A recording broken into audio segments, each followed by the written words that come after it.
Jaya Shriman Narayana. Jaya Shriman Narayana.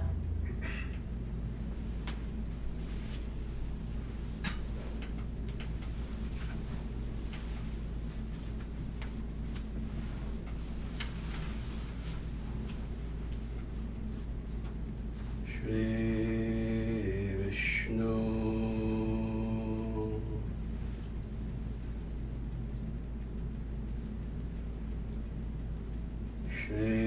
Shri Vishnu.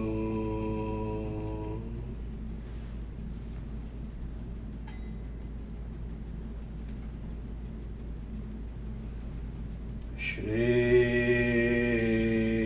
Vishnu.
Sadhana Singha Stotram.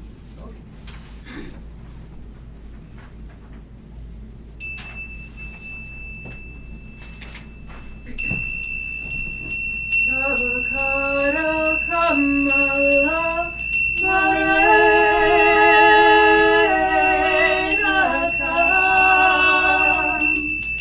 Adbhuta Shringam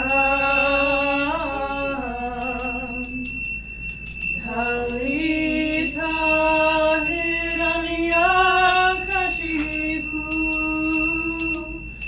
Tanu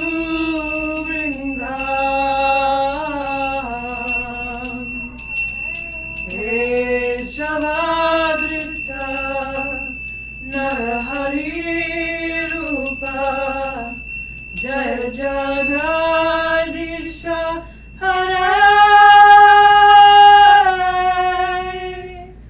Jaya Jagadisha Hare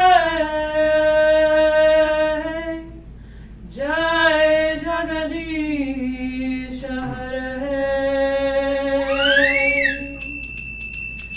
Savakara Kamala Varenaka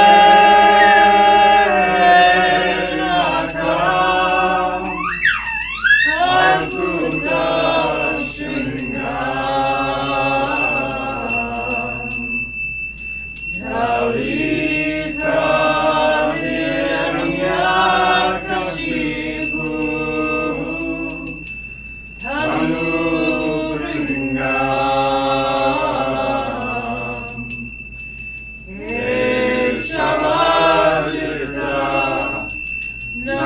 Narahari Rupa Jaya Jagadisha Hare Jaya Jagadisha Hare Jaya Jagadisha Hare.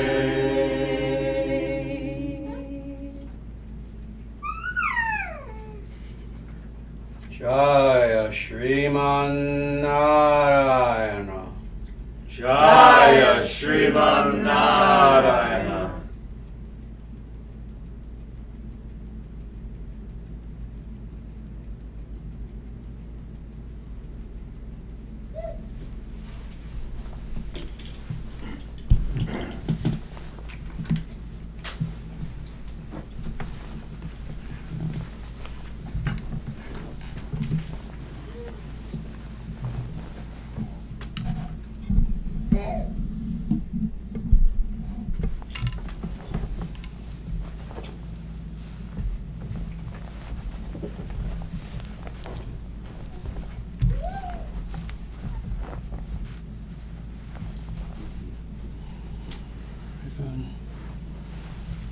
If people would like, please feel free to turn on the fans if you want.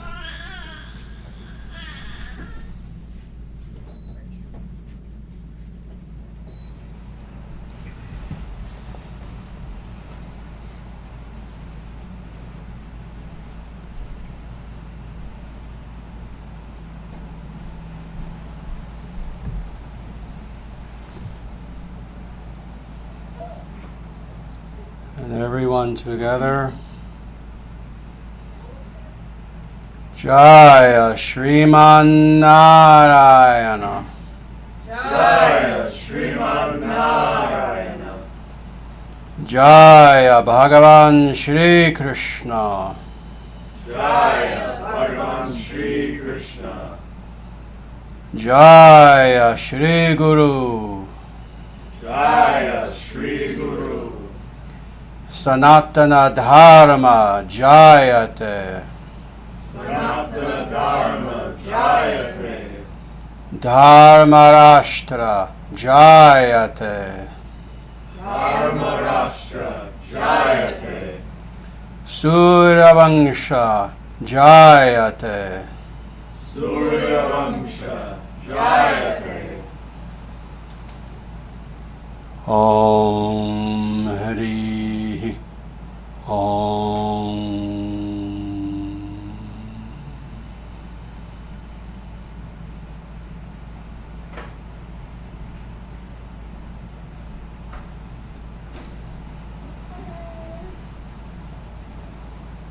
Namaste everyone, and welcome to you all. Welcome to the latest live stream Satsangha event of the International Sanatana Dharma Society. Once again, we have a temple where we have our local congregation of wonderful ISDS devotees. We also have, of course, an international, truly international audience of devotees from throughout the entire earth. Indeed, I'm looking now and I see individuals from everywhere who I know personally, from the UK, from Sweden, from Germany, from all throughout the United States of America, from Canada, and on and on and on.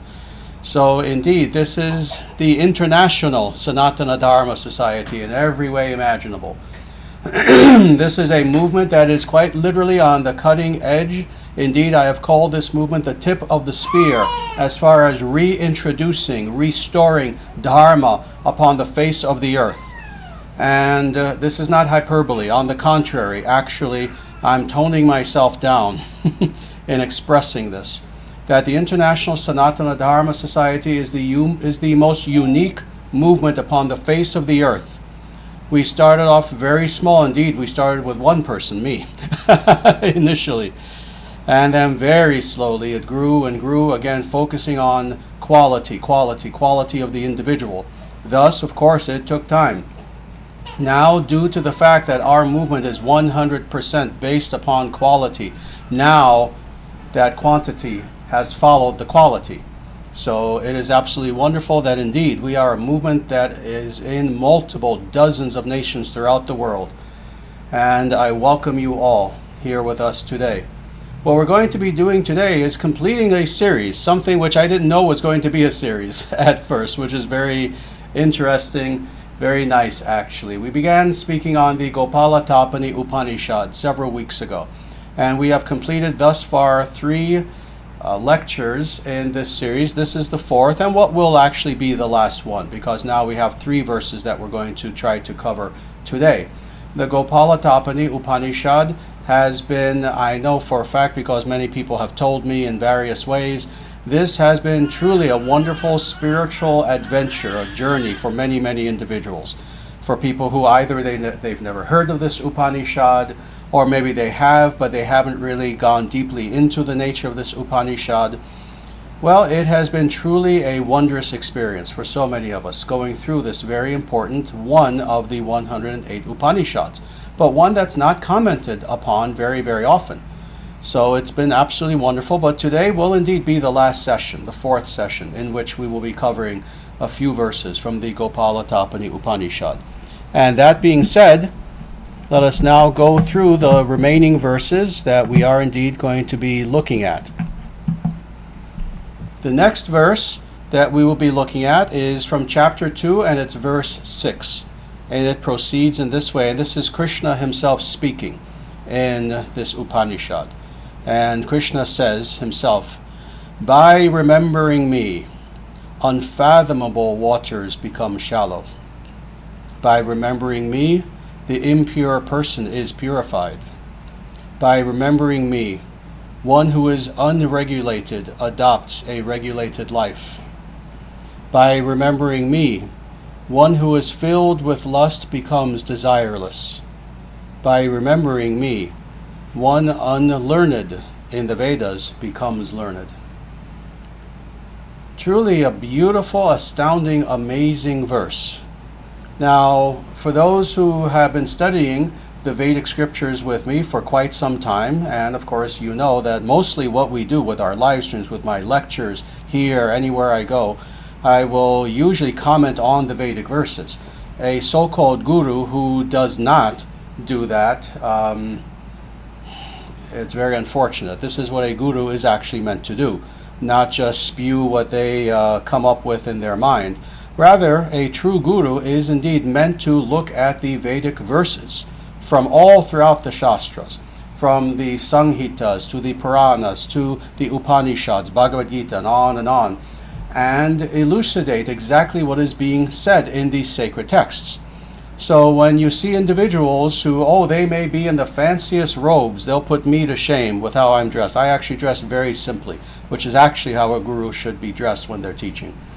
But you'll have some gurus who are dressed very elaborately, beads everywhere, turbans, etc., etc., and they will rarely actually comment on the Vedic verses.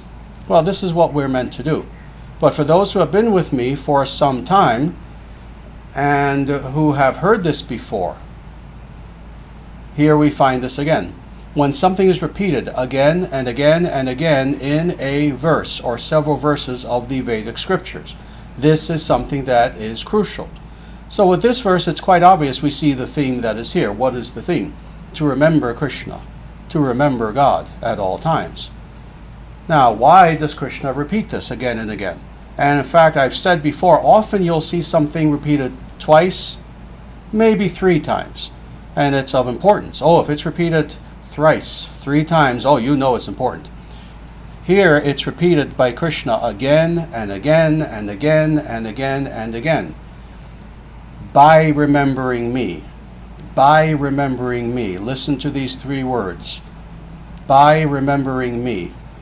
Each one of these words is of importance. By. What is meant by by? What is meant by this is the path. This is the way. This is the means by which we attain that which is the highest. Who is Krishna speaking to here? Oh, not just anyone. Krishna is speaking to that individual who wants to know truth. Well, it is by means of, Krishna is saying, by means of what I am about to tell you, this is how you attain truth. That one word, by. Now, what is the actual sadhana? Remembering, smaranam, remembering. By focusing one's attention upon and purposefully, consciously of one's own free will and as a meditational practice, remembering, bringing back to the memory. This means repeatedly, again and again and again, retaining within one's mind's eye. And now what? Any object? It's never any object, is it? We've looked at hundreds and hundreds and hundreds and hundreds and hundreds of Vedic scriptures now, have we not? Has it ever been any object? Just, whatever you wish. Has it ever been? No. So again, neo-Hindus, New Age individuals, on and on and on. Any individual who wants to pretend that they have some authority to teach any level of spirituality whatsoever, and they say to you, choose whatever object you want to focus on. It can be a rock, it can be the sun, it can be this God, that God, it can be whatever you want. Oh, choose yourself, choose this, choose that, and it doesn't matter. Well, the Vedic scriptures disagree with this. Because again, we've looked at hundreds of verses now where the focal point of meditation is clear, that it is the highest, it is God, in the form of Krishna, Sriman Narayana, etc.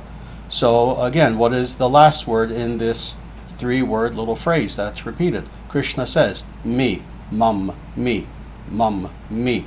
That it's the Sanskrit word. He doesn't say this, that, the other thing. He says that you will meditate, you must remember me. So thus, this is the theme that we see throughout this one verse. And if we don't even understand the theme, we're not going to understand the verse. Does that make sense? So that's the theme. The means to attain the highest is remembrance of Krishna. Now, that being said, let's go through the rest of this, because it's truly beautiful. We'll go through this clause by clause and sentence by sentence. By remembering me, indeed, by following this process, unfathomable waters become shallow. Oh, how beautiful, how amazing. This alone, you've heard me say this how many times, I'm going to say it again, this alone we can talk about for an hour, because what is meant by unfathomable waters? Why does Krishna use this imagery? Who among us has not faced things in our lives where it seems like there is an unfathomable ocean in front of us? Oh my God, how am I going to do this? Oh my God, how am I going to overcome this? Oh my God, and on and on. It seems like we're facing an ocean, we can't even see the other side. So this is what Krishna is saying here. By remembering him, that is, by meditating with devotion upon Bhagavan Sri Krishna, even such seemingly unfathomable oceans that are there before us, they become shallow. Becomes like nothing. becomes like suddenly as much water as you can barely fit into a little thimble, and you can just step right over it. So this is what Krishna is saying to us, is that when we have God in the center of our lives, when with everything that we think, with everything that we say, with everything that we do so in such a way that we try to reflect the divine nature in all modes of activity, then that being the case, even the greatest obstacle, even the greatest fear, even the greatest challenge seems like nothing to us. In other words, when we are focused on God and more, due to that focus upon God, when we are empowered by God, we can do anything. We can do anything that is good, that is righteous. Not anything that's evil. No, we will have no support from the goodness of this cosmos. We will have no support from Dharma. We will have no support from God to do evil. But if our goal is to do something truly wonderful and magnanimous, taking shelter of God and being empowered by God, we can do anything. So let's go on. Krishna continues. By remembering me, the impure person is purified. This applies to so many people all throughout history, but especially today. Especially today, we know that there are so many people who, in one way or another, again, in their mind, in their speech, in their actions, they are impure. We have people who, they suffer from addictions, they suffer from all sorts of terrible psychological states, depression, etc. All sorts of negative things are going on within them. Well, again, it is by remembering God, by remembering Krishna, that all of these impurities leave us. That all of these negative traits, attributes that we seemingly, some people, some of us, we've struggled with these for years, for decades. Whether it's fear, whether it's anger that we have that just won't go away, or rage, or again, anything like this. Whether it's lack of self-esteem, no confidence, anything negative that we can think of like this. Any of these impurities. When we focus our inner space, when we focus our awareness upon that which is the purest of the pure, that is, upon Krishna, what happens? We become pure. We become pure. It's so many examples have been given by so many gurus. You find yourself, freezing, you're out in nature somewhere and you're cold, you're freezing, you're lost, and you don't know what to do. It's a cold, cold night. It could be like 35 degrees, and you didn't prepare for this, you didn't know you were going to get lost. And you find yourself lost somewhere in a deep forest. And suddenly, thank God, you see a campfire, and there are some people who are there, and they built a fire, and you realize, I'm saved, I'm not alone anymore. What's the first thing that you do? You go to that campfire, and the people there, of course, they'll greet you. Are you okay? Come on, they'll encourage you. You go to that campfire, and you sit next to it, and you feel it, and you feel the warmth, and you begin to yourself experience that warmth that is the very nature of the fire itself. You take shelter of that fire, and you too now are saved. Well, in the same way, when we are there in the midst, in the presence of the pure, of God, we too become pure in every way.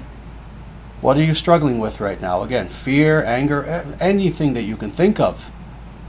Well, have proximity to God, have proximity to divine. Instead of that fear, try to have God there. Remember Krishna at all times. Have God there in your complete awareness. And that being the case, you will become pure. And all of these things that you're struggling with, they'll disappear. They'll disappear. Like the freezing cold person, again, being in front of that campfire. In no time, you'll begin to feel warm. Let's go on. By remembering me, one who is unregulated adopts a regulated life. This is an important one, especially for those of us denizens of the Kali Yuga, not just the Kali Yuga, but 2013 specifically. And I wish I could go into depth in this, but I can't, let me just say. But we know that we have a culture that encourages people to live as lazy, as undisciplined, as unregulated a life as possible. We live in a society where everyone is spoiled. We have great luxury. And I'm talking, of course, about, the primary nations, especially. So Europe, North America, etc., where we seemingly have everything. And if you don't have something, it will be given to you by the government, etc. So as a result of this, so many of us live unregulated lives. People just are lazy today. And that being the case, not having lives that are regulated, how then can we achieve anything in life, either materially or spiritually? How can we achieve anything? How can we learn anything? How can we earn anything? How can we have success in this world? More, how can we grow spiritually in such a way that in a systematic, progressive manner, little by little, we can come to the point where incrementally we can know ourselves more and more. We can experience that peace of knowing ourselves that comes along with knowing ourselves perfectly, that inner peace. And then we can, in time, in our meditation, begin to know the self of ourself. We can begin to know God. Well, the only way that we can do the yogic sadhanas that are necessary in order to achieve such progressive growth in our spiritual life is if we live a regulated life. This being the case, I've encountered this myself as a guru. Let me tell you, I've encountered hundreds and hundreds and hundreds of situations where I will have sincere students, and once in a while they'll say, Acharyaji, I'm trying my best to practice, but I'm having so much difficulty with this. I'm having difficulty getting up in the morning, difficulty doing the sadhana, difficulty doing this, etc. And I will encourage them by saying that what we are to do is to, little by little, indeed regulate ourselves. But how do we do this? We have our will. We know that through will we can accomplish a lot. But sometimes for some people, even using the full capacity of their will, it's difficult. And they'll see themselves seemingly progress, an inch a month. Something like this. Well, what is Krishna saying here? Krishna is saying that even for such individuals, there's hope. That we're not alone. That indeed, by God's grace, even if we have a life that is seemingly unregulated, we can have a disciplined life. Thus he says, again, by what? By remembering me. One who is unregulated adopts a regulated life. What Krishna is implying here is that by remembering him, then by his grace, that comes about naturally due to that meditation upon God. What then happens is, we suddenly find the inspiration to indeed have the discipline, have the regulation necessary, have the inner strength necessary to be successful in all things. So, yet another reason why we are indeed to take shelter of God. Let's go on. By remembering me, one who is filled with lust becomes desireless. Desireless. Lust, and really, we'll deal with that, but really this applies to so many, again, inner challenges that people have, what I was talking about just a short time ago. Not just lust, but again, anger and resentment and envy and all these anartas, all these terrible things that people often find there within the shadows of their mind that they find it so difficult to get rid of. Well, this is what Krishna is saying, but he's talking about lust very specifically. So again, by remembering me, one who is filled with lust. It's interesting. He doesn't just say, kind of lustful. He's going to the extreme. Again, the wording is important. It's so easy to just zoom right through these verses without truly focusing.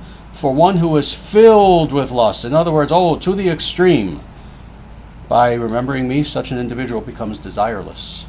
In other words, it comes to the point where they finally have peace, where any negative trait that is there within them, and again, it applies not just to lust, certainly that, but anything negative that is there within us, by focusing on God, eventually those disappear as if they were never even there, and we become indeed desireless. And what happens when indeed we become desireless in this healthy way? We're not talking about desireless like a rock. We're talking about the negative, harmful desires leaving us, but then good desires, of course, always being there. I always have to point out to people, to desire to know God, is that not a good thing? we don't want to get rid of all desires. There are some silly people who go too far, You know, the what can we call them? LARPers, edgelords, yogi LARPers.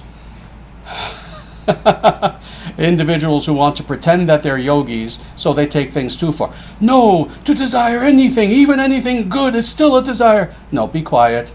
Be quiet like a good little child. You don't understand. No, that's not what God is saying. To desire to be desireless is a good thing.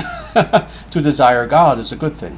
So thus, did Krishna actually say here, one who is filled with the desire to know me will become desireless? No.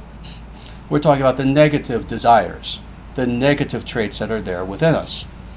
These will disappear, and what will be the result? Again, we don't become a rock, we don't become a robot.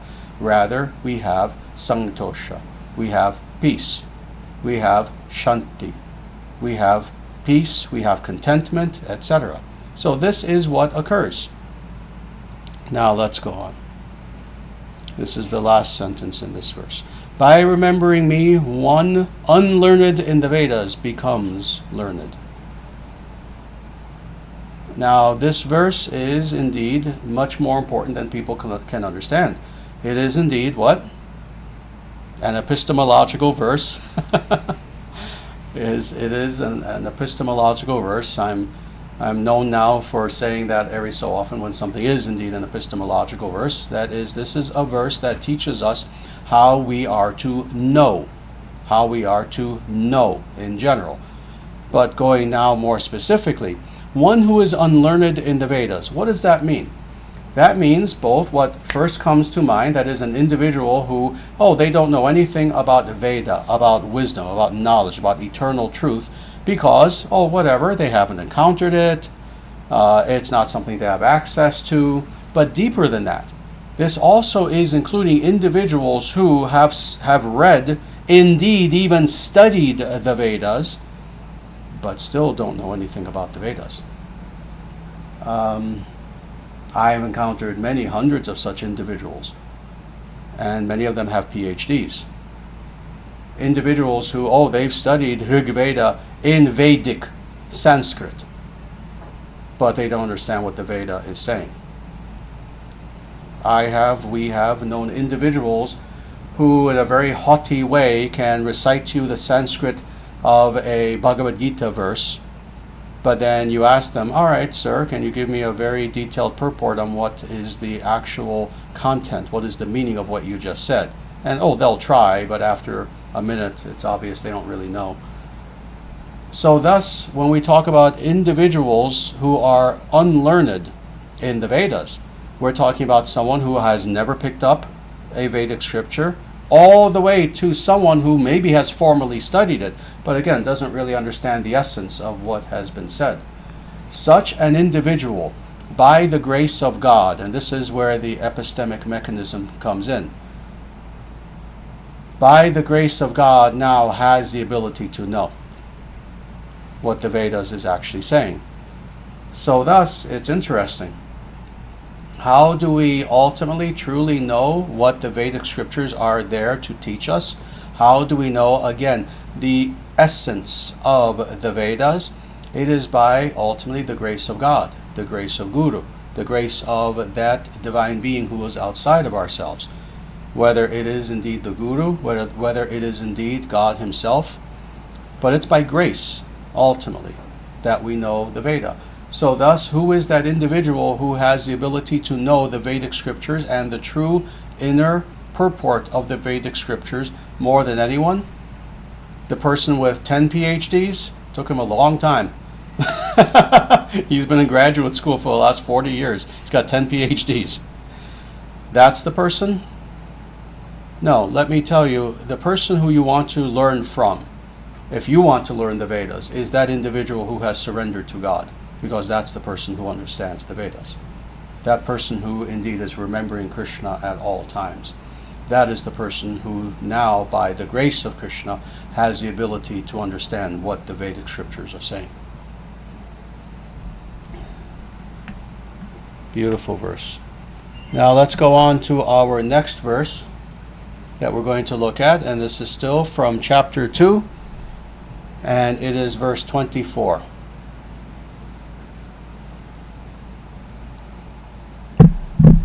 of the Gopala-Tapani Upanishad. And let me just set up what's happening in this verse. Very simple. There is one of the gopis who has approached this very great guru, this very great rishi known as Durvasas, and she has a dialogue with him in which she is asking questions. So she had just finished asking a question, so now he's responding to her. So that's what's happening here. So Durvasas answered her, quote, "In the beginning, only Lord Narayana existed. The worlds were contained within him, woven like thread on a loom. Born in the lotus of his heart, Brahma performed austerities until Narayana awarded him a boon. Brahma asked to be permitted to pose any question he chose, and Narayana granted him his wish." Very nice. So this is a very nice verse, and the reason why I decided to go over this verse, which we'll do quickly actually, is really for this primary reason. It sets up the next verse very naturally, as you'll see. But indeed, this is one of the gopis who has approached a rishi, asks a series of questions. To see the full dialogue, just go to the Gopala-Tapani Upanishad and read. The full dialogue is there. But he says some very important things to her. First, he says, in the beginning, only Lord Narayana existed, thus establishing divine ontology. Divine ontology, something that's very important. In other words, he is saying Narayana is God. Narayana is that being who was there before all things. So thus, in the beginning. But more, to show this even more, that Narayana is not just, as again, neo-Hindus would say, oh, just one of the Hindu gods, one of the pantheon of gods, etc., etc. No. Narayana existed eternally before even Brahma. And who is Brahma? Again, Brahma is the creator of any specific universe, so thus the greatest of the gods. So this is made very clear again in the scriptures. Again, we released a video, just about maybe 2 weeks ago or less, maybe a week and a half ago, in which I talk about Sanatana Dharma versus Neo-Hinduism. For those individuals out there who have not seen this video yet, I ask you to please see this video. Again, it came out not long ago. It's available on all of our platforms, all of our media platforms. And I talk about this problem of Neo-Hinduism in which they claim that all the gods are interchangeable. They're all the same. It doesn't matter which one you worship. Well, the totality of the Vedic scriptures make it clear that that's not true. That's not true. And indeed, that very idea itself, that they're all interchangeable, that's about 200 years old. Not true in any way whatsoever. And this verse, again, makes it clear. In the beginning, only Lord Narayana existed. What does this mean? That he is the first cause. He is the cause of all causes. He is Karana Karanam. He is that cause of all causes which himself has no cause. That's the definition of God. That's the definition. There of several. I've said there are several axiomatic definitions of God that are very important, and that's one of them. That we know that in reality, in waking reality versus non-being, there is causality. There's a thing. What caused that? Oh, that thing. What caused that? Oh, that thing. And on and on. This is the nature of, again, waking reality. However, there is one being who stands transcendent, above all causality, indeed, even above waking reality. And that is God. That is Narayana. That is Sriman Narayana. So thus, in the beginning, only Lord Narayana existed. And then it goes on. The worlds were contained within him, woven like thread unto a loom. So in other words, he is the first cause. He is responsible for all things. He is that first cause which itself has no cause, and from whence all things that are perceivable and conceivable have arisen. That's what's being said here. So now we get to Brahma and why I was talking about this. Again, who is Brahma? Brahma is the most important of the gods within a material cosmos. Brahma is not God. Brahma does not transcend the material world. On the contrary, he is here within the material universe, but he is the highest of all the gods. Again, the gods are not interchangeable. They're not interchangeable. They are not interchangeable. Repeat that to yourself again and again and again and again until you understand this, because the Vedic scriptures make this clear from beginning to end. There is no Vedic scripture that you can point to in which it claims that they're all interchangeable, they're all the same, there's no distinguishing features between them. So with this understanding, Brahma being the highest of the gods, the Devas, he is nothing insignificant in comparison to Narayana. He proceeds from Narayana, Narayana, who is his origin. Let's go on. Born in the lotus of his, i.e. Narayana's heart, Brahma performed austerities until Narayana awarded him a boon. You see, that who is higher only can give a boon to that which is lower, not the other way around. Not the other way around. And what was that boon that Brahma wanted? In fact, actually, let's step back for a second. It's not merely that Brahma asked Narayana for a boon. See how deeply this goes in, again, showing the nature of ontological hierarchy among the gods, that they're not all the same. He was not allowed to even ask him a boon. To be worthy to even ask God of something, he had to do austerities. For how long? You don't want to know how long. You don't want to know how long. He had to do austerities to even ask Narayana, "Oh Narayana, I have something to ask of you. Will you please listen to me?" So again, no, they're not the same. Brahma is not Narayana, Narayana is not Chandra, Chandra is not a ghost is not a crystal, and on and on and on.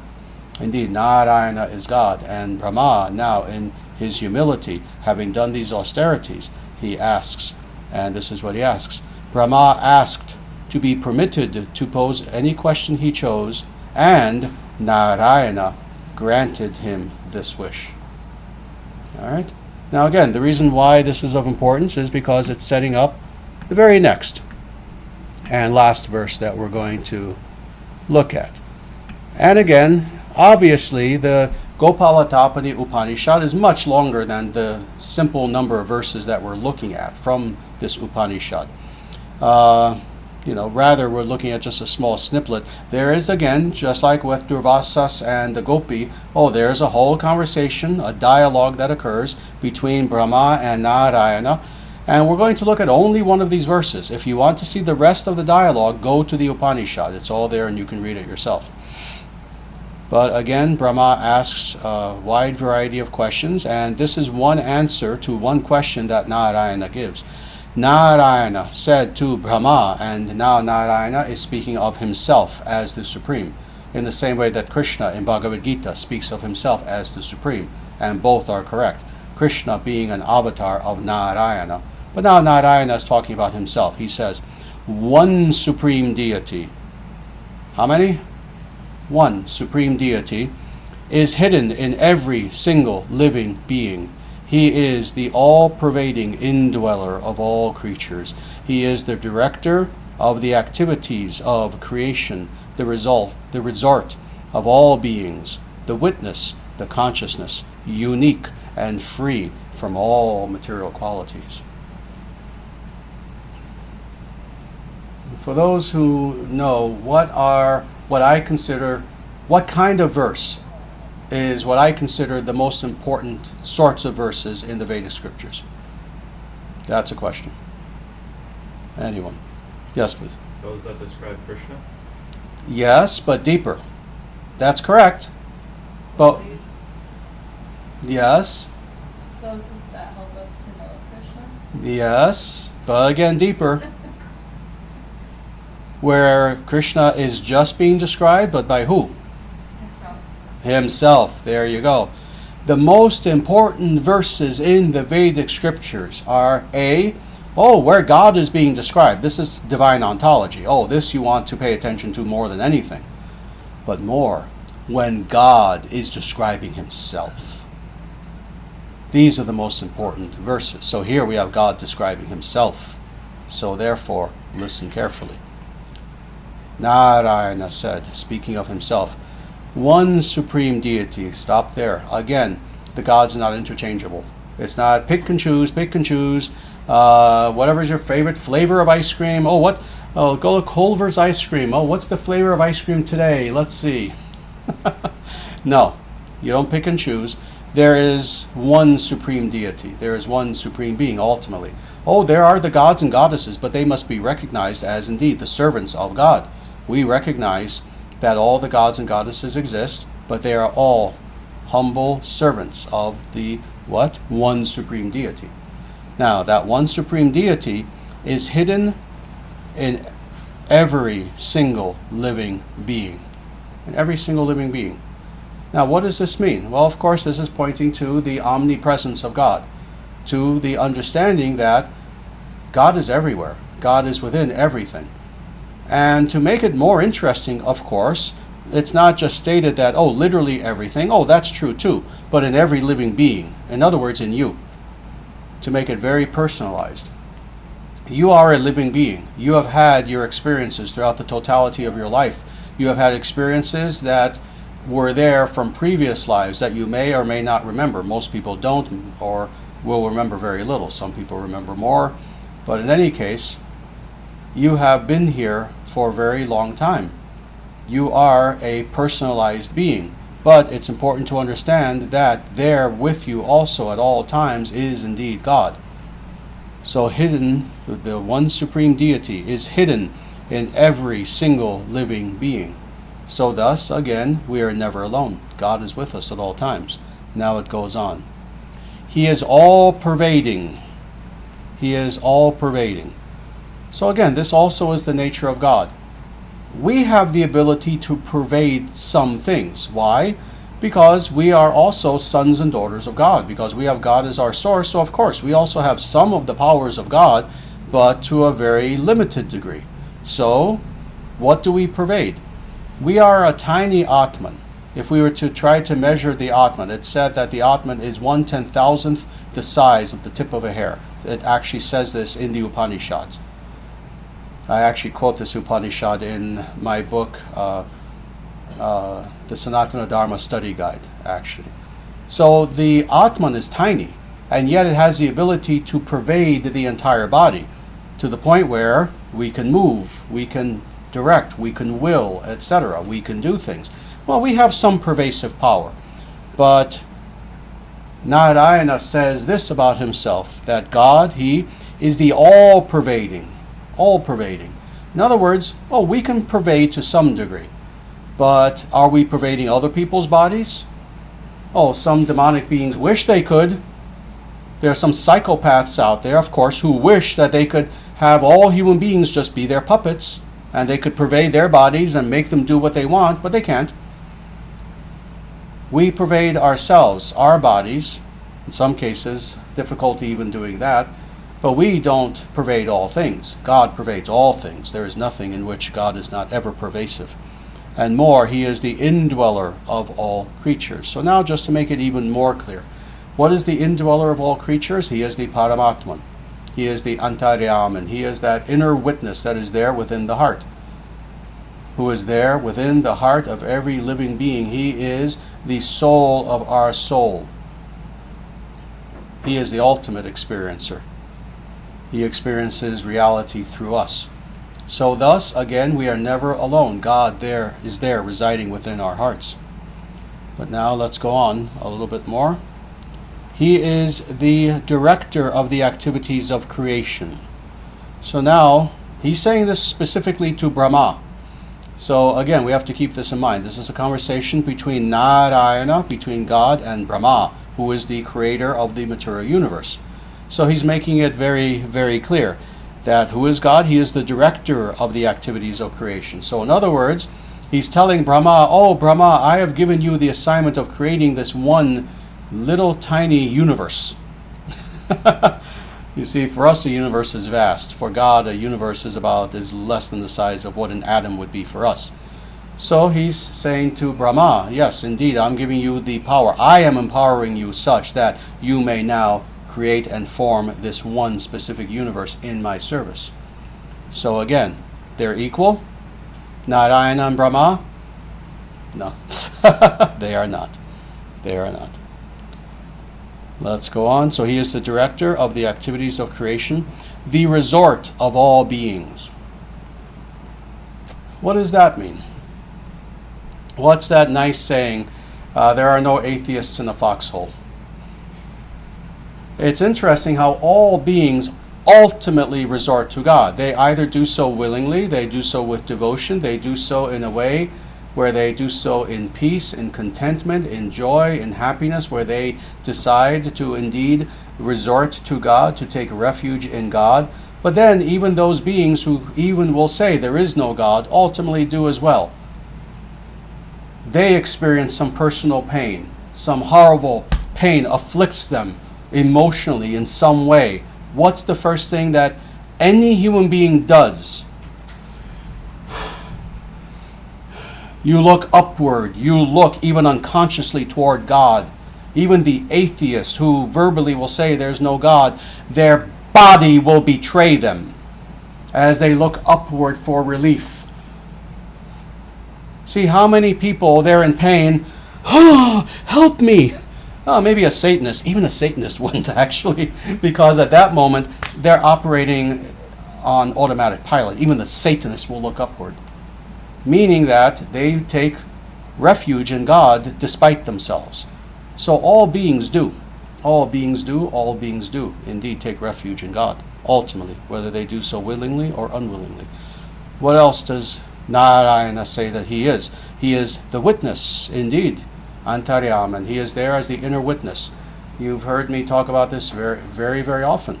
He is with us witnessing everything. Oh, forget about what we're doing. He's even witnessing our thoughts. Indeed, he's more aware of our thoughts than we are very often. He's aware of the good and the bad. He's aware of all the filth that's there. He's aware of all the hopes that are there. He's aware of all the love that is there. He's aware of it all. He is the witness. And yet, being the witness, he never judges us. He never judges us. Rather, see, some people have thoughts that are so horrific that if you had to be in their mind, you would want to run away screaming. God never leaves even that person.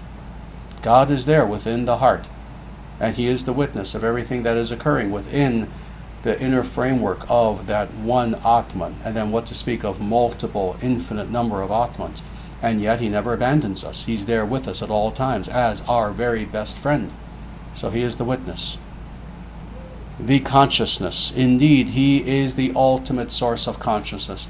Are we consciousness? Are we Atman? Of course, yes, indeed, absolutely. We are finite units of, indeed, awareness, of consciousness. But even all of us as individual finite units of consciousness, we have ultimately that supreme consciousness that is our source. So consciousness itself, including the totality of all of our consciousness combined, has its source, has its origin in that one being who is the supreme consciousness, who is Narayana. Now here we go, the next word, unique. Unique. All right, another 1 hour lecture on this one word. Unique, but I know I will spare you from that. Narayana is unique in every way, philosophically, ontologically, metaphysically, as far as, psychologically, as far as personhood, hierarchically, etc. In every way that is conceivable, God is unique. Why is this the case? Well, because God is God. God is that karana karanam, that cause of all causes that itself does not have any cause. God is truly the infinite, etc., etc. And we have that as our source. That being the case, we also are unique. This is why every single individual Atman is indeed unique. Uniqueness, personality, distinction is indeed the essence of who we are as Atman, as souls. So understanding this is why I always have to warn people. wherever you go, if you're hunting on YouTube for spiritual truth, which you don't have to hunt anymore, you found it here in the Dharma Nation channel. But if you're hunting on YouTube, if you're hunting bookstores, if you're searching and searching for truth, whenever you encounter anyone, doesn't matter what they call themselves, what denomination, what sect, what tradition, etc., if they attempt to deprive you or God of your uniqueness, that is a person who is giving you the opposite of truth. We are unique beings because God is a unique being, and there is no being as unique as God. And finally, free from the material qualities. Again, this too, how many verses now have we seen this where it explains God transcends materiality, God does not have material qualities, God is not overcome by illusion, etc., etc., etc. How many verses? Hundreds of verses. And here, yet again, we see this. God is free from material qualities. What is meant by this? What is meant by this is that God is the ever transcendent. There is never a time where that which is not transcendent overtakes the transcendent. It does not happen. That which is inferior, that which is the effect, never overcomes the affective, if that makes sense.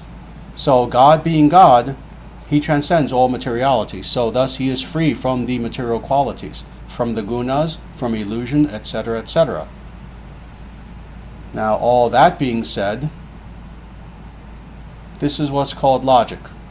God being that being who transcends all illusion, who transcends the gunas, who transcends all materiality, who transcends all mistakes, all egotism, etc., etc., that being God, that's clause A. Now B, we, all of us, all of you watching, whoever you think you are, all of us watching who we claim that we are God, well, we're in illusion. We're in illusion. We are subject to the modes of material nature. We are subject to false ego, etc., etc. Third clause. Therefore, we are not God. Therefore, we are not God. Very simple, and this is how we end. This was this was Gopala-Tapani Upanishad, chapter 2, and verse 96. And this, I believe, is our last verse that we will be doing from the Gopala-Tapani Upanishad. There are many, many, many, many, many more beautiful verses in this Upanishad that we could have continued with, but then this would have been a 20-session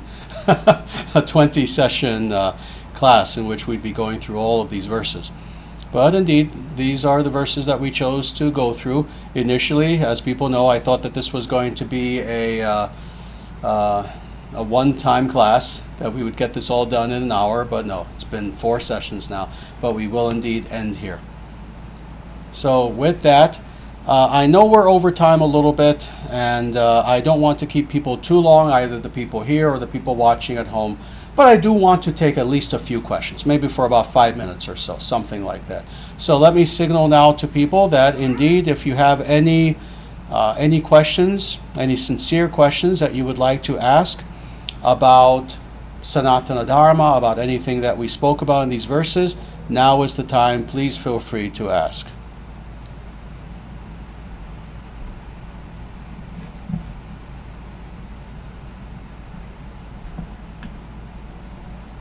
And please give me a moment because there are many questions coming in.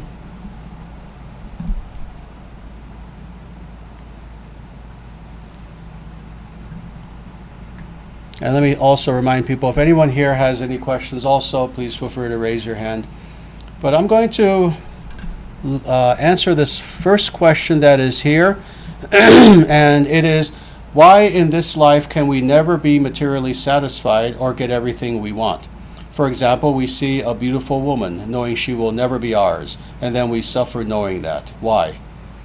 Let me congratulate you, first of all, for recognizing this.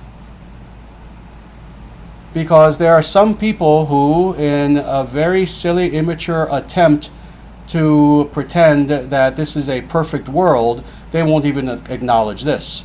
That indeed, by acquiring material things, we are not satisfied. So let me first of all congratulate you. You have had an insight that actually many people don't. And indeed, this insight that you've had is the very beginning of spiritual life. Indeed, the Buddha himself actually taught this, that it begins with understanding the nature of suffering in this material world. But again, so many rishis, so many scriptures talk about this, that indeed this is the case of the material world, that we do our best as eternal beings, inherently eternal beings, to grab on to that which is illusory.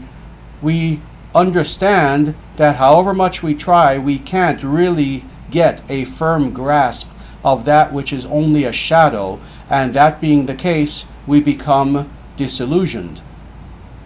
We suffer. Now, in making that statement, did I answer your question? If you listen to it very carefully, I just did answer your question.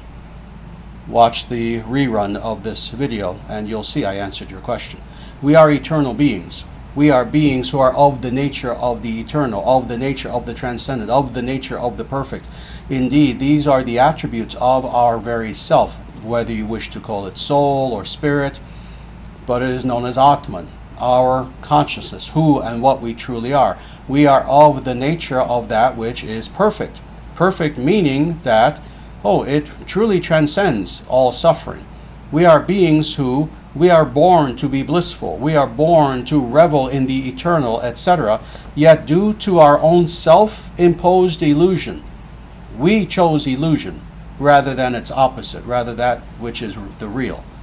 As a result, we find ourselves as eternal beings in a realm in which nothing here is eternal. Nothing. Anything that you point to, anything that is perceivable around you. In fact, I would ask you now as an experiment, are you sitting in an apartment? Are you in a home? Where are you right now? Look around and look at anything that your eyes can grab onto. You're looking at something that is the opposite of eternal. It won't be here after some time. How long? It may outlast your lifetime in this specific body. It may last for 200 years. There are homes, you may be in a house, in a building. That building might be here in 100 years. Will it be here in 1,000,000 years? No, it won't. And on and on. So we are eternal beings within a world where nothing here is eternal. And yet we are in a type of self-reflection, trying to extend our eternal self in such a way that we're grabbing onto things and hoping that they will participate in who we are as eternal beings. And they don't. We grab onto, this is what you mentioned, is, a beautiful woman. Well, of course, we cannot control other human beings. That's the other thing. But I understand what you mean. Let's say anything that is beautiful. You want a beautiful car. Well, you can get that car. You can buy it brand new. It just literally came from the factory. It has like 5 miles on it because, they had to drive it a little bit to get it to the showroom. You buy that car. You have it. The first 6 months, the first year, you'll be very happy that you have that car. Till the first mechanical problem. And then the second mechanical problem.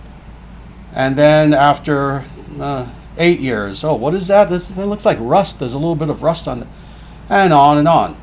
You probably won't have that car in 50 years. Let's say you do. It's guaranteed you won't have it in 100 years because your physical body won't be here. So indeed, even our physical bodies are temporary. So indeed, why is it that we suffer? Why is it that we suffer knowing that we cannot fully grab onto any material thing here? It's because we are eternal beings trying to grab onto that which is the opposite of our nature. So indeed, you asked a very good question. It's the beginning of spiritual life, and it will help you to now understand what is not reality. So that's the via negativa. Now you understand what is not reality, what is not going to give you ultimate fulfillment, lasting happiness. That which is the opposite of you, of your true self, will not give you lasting happiness. That's the via negativa. Shall we stop there?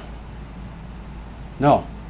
Because to simply know what is not going to give you satisfaction, that's wisdom, that's important. But now, do you not know what will give you satisfaction? That's the via positiva, that's the positive path of now knowing what is that thing which actually will give you satisfaction. Well, again, let's go back to our own nature. We are eternal beings sprung from the eternal, finding ourselves temporarily within this world of very non-eternal things. So thus, what is it as eternal beings that will give us happiness? Grabbing on to those things that are indeed of the nature of the eternal, and thus will fulfill our inner self. So what does this mean? This means, first and foremost, you have to know yourself. Know thyself as an eternal being. As an eternal being, know that which has closest proximity to you and is itself eternal. That is your true self.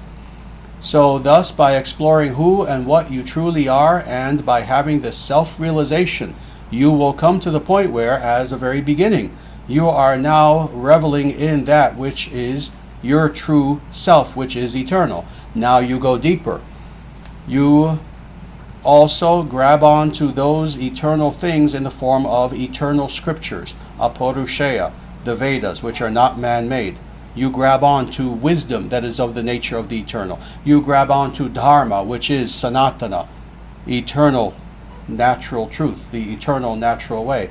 But then ultimately, you turn to that which is the source of all eternality, and that is God Himself.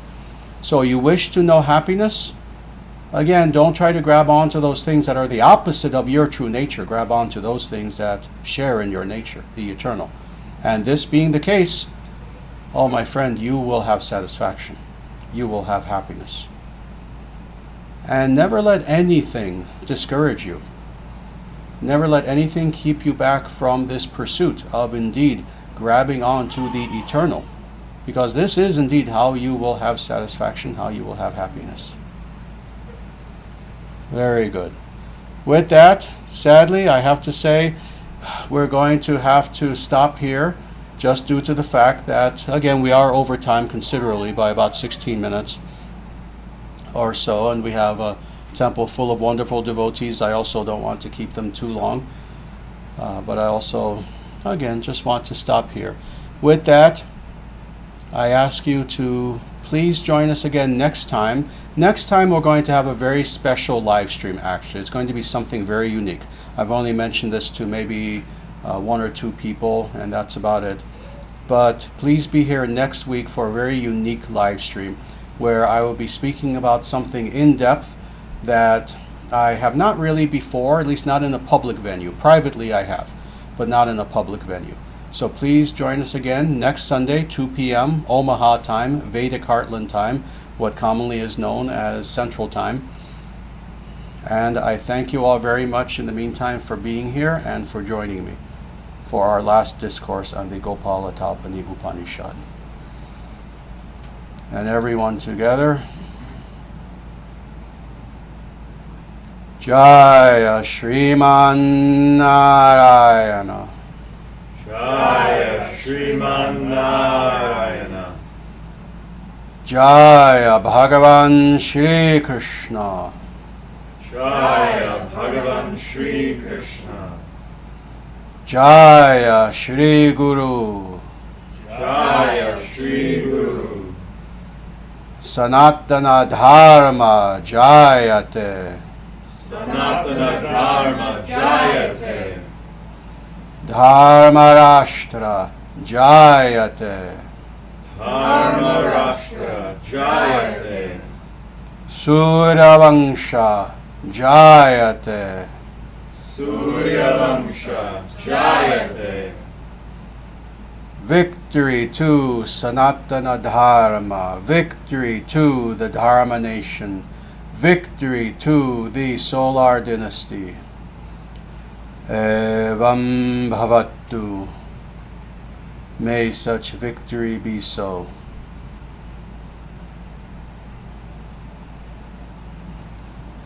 And so it shall be so.